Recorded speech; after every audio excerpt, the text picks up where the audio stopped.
Polis mengesan modus operandi baru digunakan sindiket penipuan menerusi panggilan telefon yang menggunakan panggilan video kepada mangsa kononnya untuk membuat laporan polis melalui khidmat e-reporting. Untuk rekod, portal atau kemudahan e-reporting dibangunkan oleh Polis Diraja Malaysia PDRM untuk memudahkan orang awam membuat laporan polis secara dalam talian. Kemudahan ini hanya terhad untuk membuat laporan polis berkaitan kehilangan dokumen atau barangan yang tidak berkait dengan jenayah. Bagaimanapun, sindiket terbabit dikesan menggunakan skrin seperti e-reporting dengan membuat panggilan video bagi meyakinkan mangsa dan seterusnya memperdaya untuk membuat bayaran atau pindahan wang. Pengarah Jabatan Siasatan Jenayah Komersial JSJK Bukit Aman, Datuk Seri Ramli Muhammad Yusof dalam sidang media di Kuala Lumpur pada 27 Mac berkata, pada tahun lalu, sebanyak 34 laporan diterima berkaitan modus operandi itu membabitkan nilai kerugian 1.01 juta ringgit.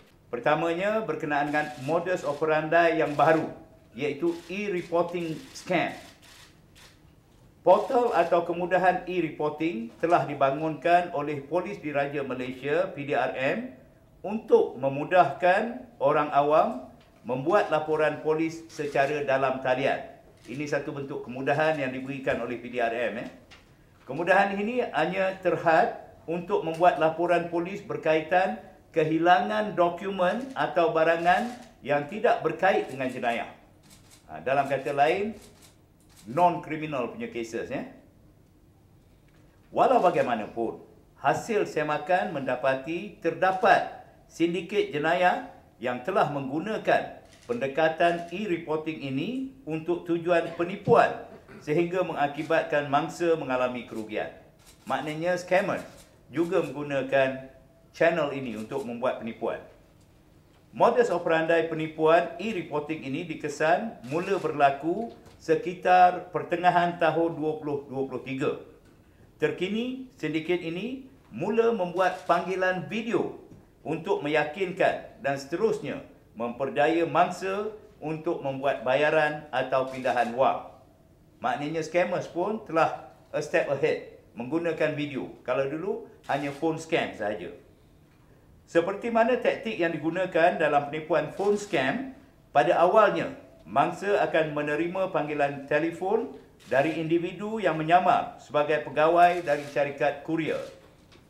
Pemanggil akan mewujudkan satu situasi yang menjadikan mangsa panik dan menurut semua arahan yang diberikan. Seterusnya, panggilan akan disambungkan kepada pihak polis secara panggilan video. Melalui panggilan video ini, mangsa akan diyakinkan oleh polis tersebut untuk membuat laporan polis secara atas talian, e-reporting dan berinteraksi dengan pegawai polis yang palsu ni berlatarkan gambar seolah-olah keadaan di dalam balai polis. Di belakang sana ada gambar nanti.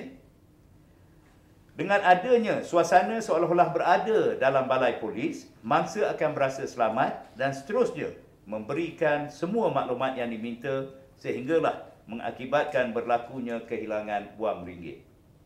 Sepanjang tahun 2023, sejumlah 34 laporan polis telah diterima berkaitan modus operandi ini melibatkan nilai kerugian RM1,11,110. Bagi tahun 2024 sehingga 14 Mac baru-baru ini, sejumlah 14 laporan polis telah diterima melibatkan nilai kerugian RM960,500.